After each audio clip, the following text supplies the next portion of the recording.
Purihin iyong Panginoon, dakilain ang kanyang ngalan. Purihin siya'y hangitan, at papurihan magpakailanman.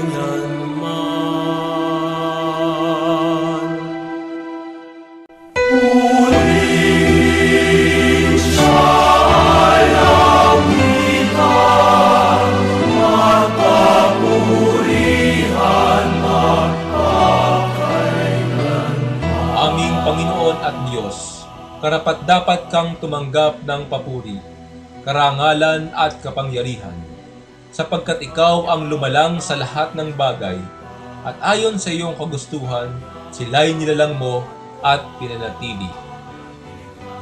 Kalimitan, kapag paggawa ang pinag-uusapan, ang ating iniisip muna ay ang paggawa ng mga bagay-bagay tulad ng mga pabrika o di kaya'y pagganap sa tungkulin o paglikha ng mga bagay-bagay.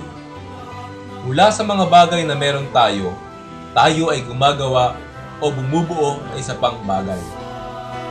Ang konseptong ito ng paggawa ay iba kung ang pag-uusapan natin ay ang Diyos.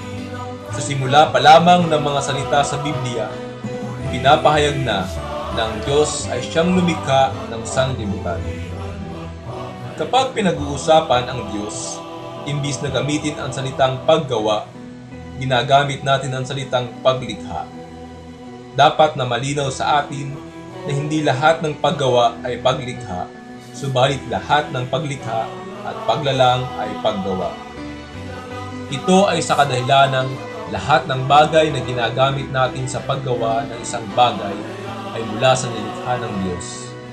Ipinakita ng Diyos ang kanyang kapangyarihan nang mula sa kawalan ay kanyang nilikha ang lahat.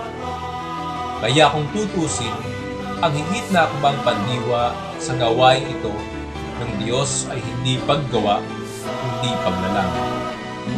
Pinapahayag natin sa ating pananampalataya na ang Diyos nga ang lumikha ng lahat ng bagay. Nakikita man natin ito o hindi.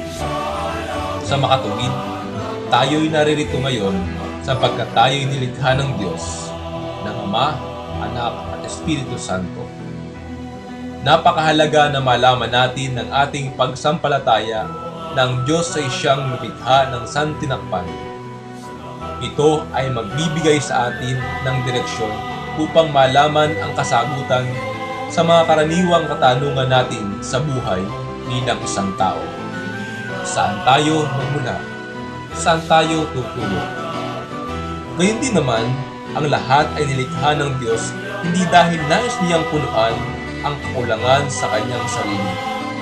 Walang dapat punuan sa Diyos sapagkat siya ay perpekto. Sa kanyang kabutihan at pag-ibig, ninais ng Diyos na lumikha upang ipamalas at ibahagi ang kanyang kaliwanagan. Kaya tunay nga ang ipinapahayag ng salmista na ang Panginoon ay mabuti sa lahat at ang kanyang malumanay na kaawaan ay nasa lahat niyang gawa. Kaugnay sa atin, ipinakita ng Diyos ang kanyang kapangyarihan nang likhain niya ang tao mula sa alikabok. Mula sa putik at nang hingahan niya ang nilalang niya upang magkaroon ng buhay. Sapagkat kasabay ng paglikha niya sa ating mga tao o habang nililikha niya tayo ay tinuturing niya bilang natatangi. Nilikha niya tayo bilang kanyang kawangis at kalarawan. Inatasan tayo ng Diyos na pamahalaan ang kanyang nilikha para rin sa ating kabutihan at ng ating kapwa. Muli nating balikan ang dalawang katanungan. Saan ako nagmula? Saan ako tutungo? Tayo ay nagmula sa Diyos at tayo rin ay babalik sa Kanya. Kalimitan din nating tinatanong, ano ba ang aking plano? Sa pagkakataong ito, tanungin natin ang Diyos na lumikha sa atin. Ano nga ba ang Kanyang plano para sa atin? Bakit ba niya nilikha tayo at ang lahat ng bagay sa ating paligid. Tayo ay nilikha upang ang Diyos ay kilalanin, mahalin at paglingkuran, upang sa bandang huli, tayo ay Kanyang makasama at makibahagi sa Kanyang kaluwalhatian. Kaya nga, nararapat lamang na lahat ng bagay sa ating paligid ay magdala sa atin patungo sa dahilan kung bakit tayo nilikha ng Diyos. Kung ang mga bagay at tao sa ating paligid ay maglalayo sa atin sa daan patungo sa Diyos, nararapat lamang na atin silang bitawan.